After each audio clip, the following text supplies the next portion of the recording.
Hello friends, welcome to all of you in our channel Khan classes of commerce. आज हम unit number 1 से depreciation लेकर आए हैं और डेप्रिसिएशन से रिलेटेड मोर देन 20 MCQs आज हम इस टेस्ट सीरीज़ में लेकर आए हैं। तो आज ये वीडियो आपके लिए बहुत ही इम्पोर्टेंट होने वाला है, इसलिए वीडियो में अंत तक बने रहें और जो भी हमारे चैनल पर नए हैं तो प्लीज़ चैनल को सब्सक्राइब करें। चलिए हम स्क्रीन पर पहला क्वेश्चन देख लेते हैं क्या दिया है। स्ट्रेट लाइन मेथड से ह्रास की गणना की जाती है। स्ट्रेट लाइन मेथड जिसको हम स्थायी किस्त पद्धति भी कहते हैं, स्थायी किस्त पद्धति से ह्रास किस पर लगाया जाता है। पहले क्वेश्चन का लेवल इजी होगा, इजी के बाद फिर मॉडरेट और हाई लेवल के क्वेश्चन भी इस सीरीज़ में रखे गए हैं, तो वीडियो में अंत तक आप बने रहें। फ़िलहाल स्ट्रेट लाइन मेथड जिसको हम सीधी रेखा पद्धति भी कहते हैं या मूल लागत पद्धति कहते हैं, इसमें जो ह्रास लगाया जाता है वो हमेशा मशीन की या संपत्ति की ओरिजिनल कॉस्ट पर लगाया जाता है। तो राइट आंसर आपका ओरिजिनल कॉस्ट हो जाएगा प्रारंभिक लागत पर। तो जो भी ओरिजिनल कॉस्ट जिस पर संपत्ति को हमने ख़रीदा है उस मूल्य पर जब ह्रास लगाते हैं तो उस विधि को हम स्ट्रेट लाइन मेथड यानी कि सीधी रेखा पद्धति या मूल लागत पद्धति कहते हैं। और इसी को हम अन्य भाषा में स्थायी किस्त पद्धति यानी फिक्स्ड इंस्टॉलमेंट मेथड भी कहते हैं। अब क्वेश्चन नंबर अगला देख लेते हैं। घटते हुए शेष से ह्रास की गणना की जाती है। तो डिमिनिशिंग बैलेंस मेथड में पूछा गया है कि डिमिनिशिंग बैलेंस मेथड में डेप्रिसिएशन किस पर लगाया जाता है। तो डिमिनिशिंग बैलेंस मेथड में जो डेप होता है वो पहले ईयर तो ओरिजिनल कॉस्ट पर लगाया जाता है, लेकिन उसके बाद दूसरे वर्ष से और अगले जितने भी वर्ष आएंगे उन सारे वर्षों में ह्रास घटते हुए शेष पर लगाया जाएगा। तो यहाँ एक कॉमन हमको मेथड यूज़ करना है कि यहाँ ये नहीं कहा है कि पहले वर्ष में किस पर लगाया जाता है, स्पेशली कोई मेंशन नहीं है, तो हम यहाँ घटते हुए मूल्य पर लिखेंगे यानी रिटर्न डाउन वैल्यू लिखेंगे। लेकिन याद रखिए कि घटते हुए शेष पद्धति में जिसको डिमिनिशिंग बैलेंस मेथड या WDB method return down value method कहते हैं, इसमें जो ह्रास होता है वो संपत्ति के अपलिखित मूल्य यानी कि संपत्ति के घटते हुए मूल्य पर लगाया जाता है। फॉर एग्ज़ाम्पल इस मेथड में अगर संपत्ति 10,000 की है, पहले साल डेप 10,000 पर 10% लगा तो कितना हो गया 1,000। अब वैल्यू कितनी बची, ये 9,000 बची। अब 9,000 पर डेप लगेगा क्योंकि घटते हुए शेष पर दूसरे ईयर से डेप लगने लगता है तो वो 900 हो जाएगा। फिर रिमेनिंग प्राइस कितना बचा 8,100। 8,100 पर अब डेप लगेगा वो 10%, वो कितना हो जाएगा 810। तो देखिए डेप हमेशा क्या होता है घटते हुए शेषों पर लगाया जाता है, इसलिए डेप भी घटता जाता है। तो इस मेथड का नाम घटती शेष पद्धति या इसको क्रमागत शेष पद्धति कहते हैं हम। इंग्लिश में इसके नाम है diminishing balance method, WDB method या रिड्यूसिंग बैलेंस मेथड, ये 3 नाम हो गए। और हिंदी में भी इसके 3 नाम हो जाएंगे, घटती शेष पद्धति कहलाएगी या इसको हम ह्रासमान शेष पद्धति कहते हैं या इसको क्रमागत शेष पद्धति भी कहा जाता है। अब हम स्क्रीन पर अगला क्वेश्चन देख लेते हैं कि ह्रास की प्रक्रिया क्या है, ह्रास की प्रोसेस क्या है। ये बहुत ही इंपॉर्टेंट क्वेश्चन है और इस क्वेश्चन में अधिकतर स्टूडेंट गलती कर देते हैं। वो ह्रास की प्रक्रिया को रिवैल्यूएशन की प्रक्रिया समझते हैं, पुनर्मूल्यांकन, जबकि इसका ये आंसर नहीं होगा। ह्रास की जो प्रक्रिया है, जो डेप्रिसिएशन की जो प्रोसेस है वो आलोकेशन की है, मतलब बंटन की है। तो यहाँ राइट आंसर आपका क्या हो जाएगा, सी हो जाएगा। तो फोर्थ क्वेश्चन में आप याद रखें ह्रास की जो प्रक्रिया है वो आलोकेशन की है। आलोकेशन मतलब बंटन की है, जिसमें बांटा जाता है, ह्रास बांटा जाता है, इसलिए इसको आलोकेशन कहते हैं, यानी ह्रास को लगाया जाना उसका आलोकेशन कहलाता है। अगला क्वेश्चन स्क्रीन पर देख लेते हैं। 5वां क्वेश्चन है अप्रचलन का मतलब मूल्य में के कारण कमी होना है। Obsolescence means decrease in the value due to, मतलब ऑब्सोलेंसेस जो होता है जिसका मतलब ये होता है कि जब कोई एडवांस टेक्नोलॉजी मार्केट में आती है तो एडवांस टेक्नोलॉजी आने के कारण पुरानी मशीन की वैल्यू क्या हो जाती है, कम हो जाती है, या पुरानी मशीन सीधा प्रचलन से ही क्या हो जाती है, बाहर हो जाती है, मतलब अब वो हमारे काम की नहीं रही। तो जब कोई मशीन हमारे काम की नहीं रहती क्योंकि एडवांस टेक्नोलॉजी कारण अब हम उसका यूज़ नहीं कर सकते तो वो चलन से बाहर हो जाती है, इसलिए इसको अप्रचलन कहते हैं। तो जिस चीज़ का ऑपरेशन अब नहीं हो सकता और वो क्या हो गई, आउट ऑफ फैशन हो गई, आउट ऑफ डेट हो गई, मतलब वो अपडेटेड नहीं है, तो उसको हम क्या कहते हैं, तो उसको अप्रचलन कहते हैं। और अप्रचलन किसके कारण आता है, तो राइट आंसर आपका हो जाएगा खोज और आविष्कार, मतलब न्यू इन्वेंशन के कारण। जैसे जैसे एडवांस टेक्नोलॉजी आती है, पुरानी चीज़ें हमारे लिए यूज़लेस हो जाती हैं और पुरानी चीज़ों को हम त्याग देते हैं, और पुरानी चीज़ों को त्यागना ही ऑब्सोलेंसिस कहलाता है, मतलब अप्रचलन कहलाता है। तो फिफ्थ क्वेश्चन का राइट आंसर क्या हो जाएगा, डी हो जाएगा। इसके बाद आगे देख लेते हैं अगला क्वेश्चन और क्या दिया है। क्वेश्चन नंबर 6 में है, मशीन पर ह्रास तिथि से शुरू होता है। तो डेप जो लगाया जाता है वो किस तिथि से लगाया जाता है, depreciation on machine starts from the date of. तो डेप्रिसिएशन कब से लगाया जाता है, ना उसकी क्रय तिथि जिस डेट में ख़रीदा उससे भी नहीं लगाया जाता, जब उसको स्थापित कर दिया तब से भी नहीं लगाया जाता।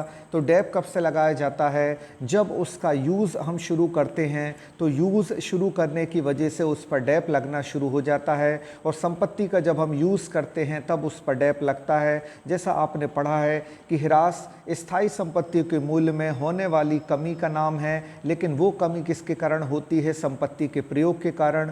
तो डेप्रिसिएशन क्या है, इंग्लिश में भी समझ लेते हैं। Depreciation is a decrease due to its use, यानी डेप्रिसिएशन क्या है, decrease in the value of fixed asset due to its use. मतलब कोई भी संपत्ति का जब हम प्रयोग करेंगे और उस संपत्ति के प्रयोग के कारण उसके मूल्य में जो कमी आएगी उसको हम ह्रास कहते हैं। तो संपत्ति के मूल्य में आने वाली कमी को ह्रास कहते हैं। और ह्रास किसकी वजह से आता है, संपत्ति को प्रयोग में लाने की वजह से आता है, मतलब उसके यूज़ के कारण आता है। तो 6 क्वेश्चन का राइट आंसर क्या हो जाएगा, यहाँ बी हो जाएगा। अब हम आगे स्क्रीन पर अगला क्वेश्चन ले लेते हैं। तो अगला क्वेश्चन देखिए इंग्लिश में दिया है और आगे कुछ क्वेश्चन इंग्लिश और हिंदी दोनों लैंग्वेजेस में हैं। तो दोनों मीडियम स्टूडेंट को कोई घबराने की ज़रूरत नहीं है, हमारा एक्सप्लेनेशन दोनों लैंग्वेज में रहेगा और दोनों लैंग्वेजेस के स्टूडेंट्स को प्रॉपर समझ में भी आएगा। तो हम आगे क्वेश्चन अगला देख लेते हैं और ये बहुत ही इंपॉर्टेंट क्वेश्चन है, इसलिए वीडियो में आप अंत तक बने रहें। याद रखिए लैंग्वेज जो है वो कोई मैटर नहीं करता, लेकिन यहाँ मैटर करता है अंडरस्टैंडिंग। अगर एक बार आप अंडरस्टूड हो गए तो फिर किसी भी लैंग्वेज में आ जाए आप कर लेंगे। तो देख लेते हैं अगला क्वेश्चन क्या है, आपको दिया गया है main object of charging depreciation of fixed asset is. तो ह्रास चार्ज करने का, ह्रास को स्थायी संपत्ति पर चार्ज करने का मुख्य उद्देश्य क्या है, मेन ऑब्जेक्ट पूछा है। तो राइट आंसर आपका बी हो जाएगा, to know correct financial position of the business. मतलब हम व्यापार की सही वित्तीय स्थिति की जानकारी के लिए ह्रास लगाते हैं। अब ह्रास क्यों लगाया जाता है, तो ह्रास लगाने का एक बेसिक रीज़न यही है कि संपत्ति के मूल्य में हमारी क्या होती है, कमी होती जाती है और उस कमी के कारण उसका मूल्य भी कम रेट पर आना चाहिए। जैसे कोई मशीन 1 लाख की आपने खरीदी तो क्या वो हमेशा 1 लाख की रहेगी, नहीं। एडवांस टेक्नोलॉजी के कारण हर पुरानी मशीन की वैल्यू और उसके यूज़ के कारण उसकी वैल्यू कम होती जाती है। तो बिजनेस में करेक्ट फाइनेंशियल पोजीशन को आइडेंटिफाई करने के लिए भी हम डेप लगाते हैं। तो आपका राइट आंसर यहाँ बी हो जाएगा। इसके बाद अगला क्वेश्चन है, what is not included in cost of asset. Asset की कॉस्ट में क्या शामिल नहीं होता। तो आपने देखा होगा जब हम डेप निकालते हैं तो डेप निकालते हैं तो कॉस्ट में हम क्या क्या ऐड करते हैं, तो मशीन की स्थापना का व्यय यानी एस्टेब्लिशमेंट एक्सपेंस वो भी आता है, मशीन को लाने का व्यय जो ट्रांसपोर्ट एक्सपेंस होता है वो भी आता है, और मशीन की जो परचेसिंग प्राइस है वो भी शामिल होती है। लेकिन स्क्रैप वैल्यू को क्या किया जाता है, एक्सक्लूड किया जाता है, मतलब माइनस किया जाता है, जबकि स्थापना का व्यय प्लस होता है। ट्रांसपोर्ट एक्सपेंस जो लाने का व्यय है वो भी ऐड होगा, और मशीन की कॉस्ट तो ऐड होती है क्योंकि इसमें ही सब कुछ ऐड होता है। और अभी हम इसका एक फार्मूला भी बता देते हैं कि डेप को कैसे निकाला जाता है। तो डेप यानी कि ह्रास हो गया, इसका फार्मूला होता है कॉस्ट। कॉस्ट में हम प्लस कर देते हैं क्या, एक्सपेंस को, चाहे उसको लाने का व्यय हो चाहे उसको लगाने का व्यय हो, यानी एस्टेब्लिशमेंट चार्जेस हों या इंस्टॉलेशन चार्जेस हों या आपके ट्रांसपोर्ट एक्सपेंस हो, ट्रांसपोर्टेशन एक्सपेंस हो, वो सब इसमें ऐड किए जाते हैं और माइनस कर दिया जाता है क्या, स्क्रैप वैल्यू यहाँ क्या कर दिया जाता है माइनस, और डिवाइडेड बाय क्या होता है एस्टिमेटेड लाइफ इन ईयर्स हो जाता है, मतलब अनुमानित जीवन काल बटे में लिख दिया जाता है जो कि वर्षों में होता है। तो डेप निकालने का पर्टिकुलर ये फार्मूला होता है। ये एक्स्ट्रा फैक्ट हमने बताया। अब यहाँ आप यहाँ देख लें कि स्क्रैप वैल्यू को हमने इंक्लूड किया कि एक्सक्लूड किया। तो स्क्रैप वैल्यू को हमने इंक्लूड नहीं किया बल्कि डेप निकालने में क्या किया है एक्सक्लूड किया है, घटाया है। इसलिए यहाँ क्वेश्चन में यही पूछा गया था, देखिए कि not included in the cost of asset. तो कॉस्ट ऑफ असेट में ये इंक्लूड होता है, ऑप्शन बी भी इंक्लूड होता है और डी इंक्लूड होता है। जबकि सॉल्वेज वैल्यू या जिसको स्क्रैप वैल्यू कहते हैं, हिंदी में हम इसको क्या कहते हैं अवशेष मूल्य कहते हैं। संपत्ति के बेकार होने पर उसका जो मूल्य बचता है उसको अवशेष मूल्य या स्क्रैप वैल्यू कहा जाता है। तो इसको एक्सक्लूड किया जाता है, मतलब घटाया जाता है। इसलिए राइट आंसर आपका क्या हो जाएगा सी हो जाएगा। इसके बाद क्वेश्चन थर्ड देख लेते हैं, पर्टिकुलर क्या दिया गया है।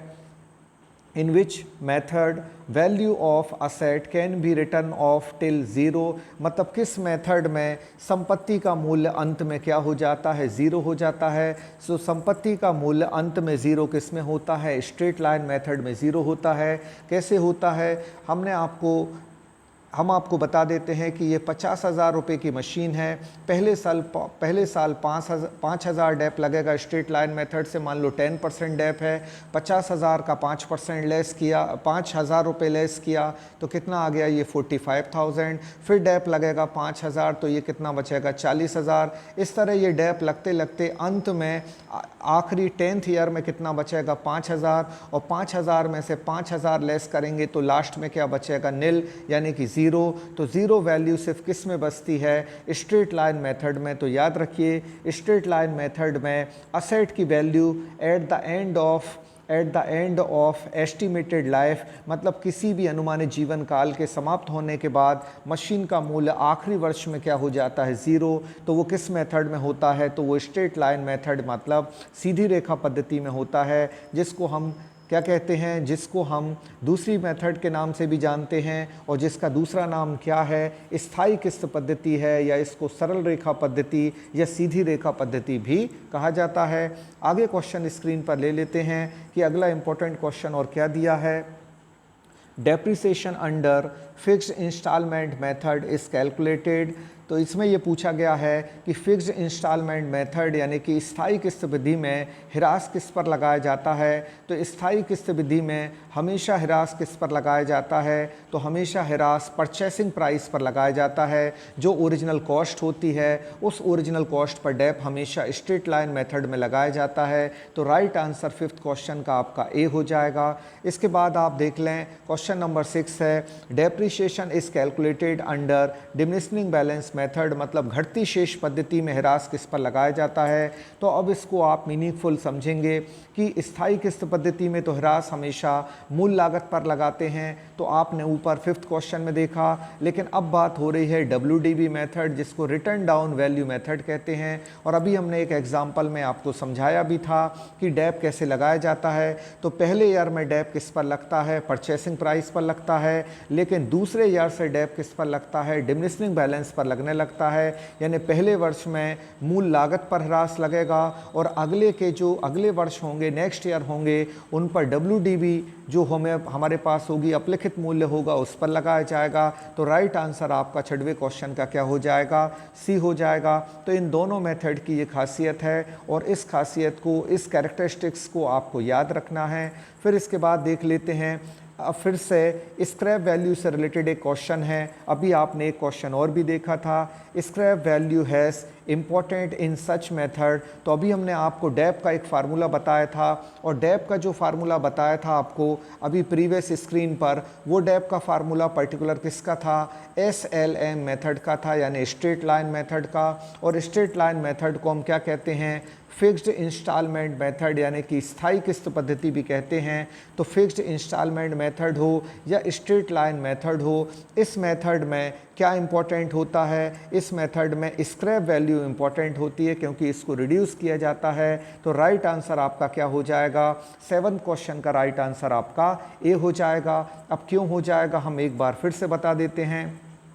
तो यहाँ देख लेते हैं डेप का फार्मूला क्या होता है, पहले हम कॉस्ट लेते हैं, फिर इसमें ऐड करते हैं एक्सपेंस, चाहे मशीन को लाने का व्यय हो या लगाने का व्यय हो, उसको ऐड किया जाता है और स्क्रैप वैल्यू को क्या किया जाता है, लेस किया जाता है और डिवाइड में एस्टिमेटेड लाइफ आ जाती है इन ईयर्स, मतलब अनुमानित जीवन काल वर्षों में आ जाता है। तो ये फार्मूला पर्टिकुलर किसका है, SLM मेथड का है, जिसको हम स्ट्रेट लाइन मेथड या इसको हम फिक्स्ड इंस्टॉलमेंट मेथड कहते हैं। तो पूछा जा रहा है स्क्रैप वैल्यू का इंपॉर्टेंस किस मेथड में है, तो देखिए स्क्रैप वैल्यू कहाँ आई है, स्क्रैप वैल्यू आई है SLM के फार्मूले में और SLM के डेप के फार्मूले में आई है। और SLM को हम क्या कहते हैं, तो SLM को हम फिक्स्ड इंस्टॉलमेंट मेथड कहते हैं, यानी स्थायी किस्त पद्धति को ही सरल रेखा पद्धति कहा जाता है, क्योंकि इसमें डेप की लाइन जो है वो एक सी होती है, क्योंकि हर साल इसमें एक सा डेप लगता है। अब इसको डेप स्ट्रेट लाइन मेथड क्यों कहते हैं वो भी यहाँ समझ लें। मान लो ये डेप यहाँ दिया है 5000, फिर यहाँ दिया है 4000 और दिया है यहाँ 3000, फिर आगे यहाँ 2000 और फिर 1000 भी होगा। और डेप हर साल एक सा रहता है, पहले साल भी 5000 डेप, दूसरे साल भी 5000 और तीसरे साल भी डेप कितना है 5000। तो ये डेप की जो लाइन है वो डेप लाइन आपकी पर्टिकुलर कैसी है, डेप की जो लाइन है पर्टिकुलर वो आपकी एक सी है, बिल्कुल स्ट्रेट है। और स्ट्रेट होने की वजह से इसको क्या कहा जाता है, स्ट्रेट लाइन मेथड कहा जाता है। और ऐसा किस मेथड में होता है, ओरिजिनल कॉस्ट मेथड में होता है, जिसको हम मूल लागत विधि, स्थायी किस्त पद्धति या सीधी रेखा या सरल रेखा पद्धति कहते हैं। तो ये सब एक ही मेथड के नाम हैं। अब हम आगे देख लेते हैं कि अगले क्वेश्चंस आपको क्या दिए गए हैं। तो इंग्लिश वालों को भी अब समझ में आ रहा है और हिंदी वाले भी अच्छे समझ रहे हैं, तो लैंग्वेज कभी भी आपके लिए प्रॉब्लम नहीं हो सकती। तो प्रॉब्लम यहाँ अंडरस्टैंडिंग की भी नहीं होना चाहिए, क्योंकि लैंग्वेज की वजह से कभी कोई प्रॉब्लम नहीं होती, बस आपके इंटरेस्ट की और आपकी लगन की बात होती है कि कितने लगन से आप पढ़ाई कर रहे हैं। और हिंदी वालों को भी इंग्लिश वालों को भी प्रॉपर हमारे वीडियो लेक्चर में समझ में आएगा। चलिए हम अगला क्वेश्चन स्क्रीन पर जल्दी से देख लेते हैं क्या दिया है। Arrange of depreciation is made on, इसका मतलब ये हुआ डेप्रिसिएशन किस पर लगाया जाता है या किस पर वो अरेंज किया जाता है, तो वो फिक्स्ड असेट पर होता है और टेंजिबल असेट पर भी होता है। तो याद रखिए स्थायी संपत्तियां जो टेंजिबल होती हैं, क्योंकि फिक्स्ड असेट भी दो तरह की होती हैं, फिक्स्ड असेट दो तरह की होती हैं, एक टेंजिबल और एक इंटेंजिबल। तो फिक्स्ड असेट जब क्या होती है, टेंजिबल होती है, तब उस पर डेप लगता है। और फिक्स्ड असेट मतलब होता है स्थायी संपत्ति और टेंजिबल मतलब होता है मूर्त संपत्ति। तो स्थायी संपत्ति जो मूर्त संपत्ति है, टेंजिबल असेट है, उसी पर डेप लगता है। तो स्थायी संपत्ति अगर मूर्त है उस पर डेप लगता है। तो राइट आंसर आपका क्या हो जाएगा, ए हो जाएगा। इंटेंजिबल असेट पर डेप नहीं लगता, बल्कि इंटेंजिबल असेट को क्या किया जाता है, अमोर्टाइज किया जाता है। अमोर्टाइजेशन होता है वो अमूर्त संपत्तियों पर होता है। तो याद रखिए अमूर्त संपत्तियों पर क्या होता है, इंटेंजिबल असेट पर अमोर्टाइजेशन होता है। तो आप ये भी याद रखेंगे। अब इसके बाद अगला क्वेश्चन स्क्रीन पर देख लेते हैं। Depreciation is charge on, depreciation किस पर लगाया जाता है, तो याद रखिए बुक वैल्यू पर लगाया जाता है। यहाँ ये नहीं बोला गया है कि किस मेथड से डेप लगाने की बात की है। तो एक आप अपने कॉमन सेंस से यहाँ क्वेश्चन का आंसर लगाएंगे। ये नहीं कह सकते कि कॉस्ट पर लगाया जाएगा, कॉस्ट पर तो बस एक मेथड में लगाया जाता है, बाकी सब मेथड में तो कॉस्ट पर नहीं लगाया जाता। लेकिन बाकी अधिकतर मेथड में बुक वैल्यू पर डेप लगाया जाता है, जिसको हिंदी में हम पुस्तक मूल्य कहते हैं या पुस्त मूल्य कहते हैं, जिसको हम WDV भी कहते हैं, मतलब रिटर्न डाउन वैल्यू। तो डेप हमेशा WDV पर या पुस्तकीय मूल्य पर या बुक वैल्यू पर लगाया जाता है। जो घटता हुआ शेष हमें मिलता है उस पर डेप लगाया जाता है। तो इस क्वेश्चन का राइट आंसर एक कॉमन सेंस से हम निकालें तो सी आएगा, और यही आंसर इस बुक में भी दिया हुआ है। ये 3 से 4 बुक से ये क्वेश्चन आपके लिए हम लेकर आए हैं। ये वीडियो आपके लिए बहुत ही इंपॉर्टेंट है। अगर अभी तक आपको सेशन अच्छा लगा हो तो जल्दी से वीडियो को लाइक कर दें और वीडियो को अंत तक देखें। अभी काफ़ी क्वेश्चंस यहाँ बाकी हैं, तो अगला क्वेश्चंस हम आपको बता देते हैं पर्टिकुलर क्या दिया हुआ है। तो depreciation is provided in the case of, depreciation is provided in the case of, depreciation कब लगाया जाता है, तो याद रखिए डेप्रिसिएशन हर बार लगाया जाएगा। और डेप को कहाँ लगाया जाता है, पीएल अकाउंट के डेबिट में लगाया जाता है। चाहे नेट प्रॉफिट आए तो भी लगाया जाएगा, नेट लॉस आए तो भी लगाया जाएगा। तो प्रॉफिट होने पर भी, लॉस होने पर भी डेप लगाया जाता है। तो राइट आंसर आपका क्या हो जाएगा? सी हो जाएगा। ऐसा नहीं है कि ये प्रॉफिट के अगेंस्ट होता है तो सिर्फ प्रॉफिट की कंडीशन में लगाएं, ये आपका प्रॉफिट की कंडीशन में भी लगता है और लॉस की कंडीशन में भी लगता है। तो प्रॉफिट एंड लॉस दोनों कंडीशन में लगता है। तो थर्ड क्वेश्चन का राइट आंसर आपका सी हो जाएगा। फिर इसके बाद अगला क्वेश्चन देख लेते हैं। पर्टिकुलर अगला क्वेश्चन आपको क्या दिया गया है?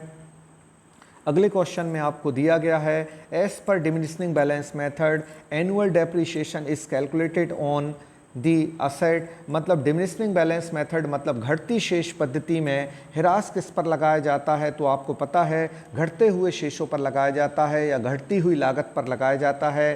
तो राइट आंसर आपका क्या हो जाएगा? बी हो जाएगा, जैसा कि प्रीवियसली अभी हमने आपको बताया।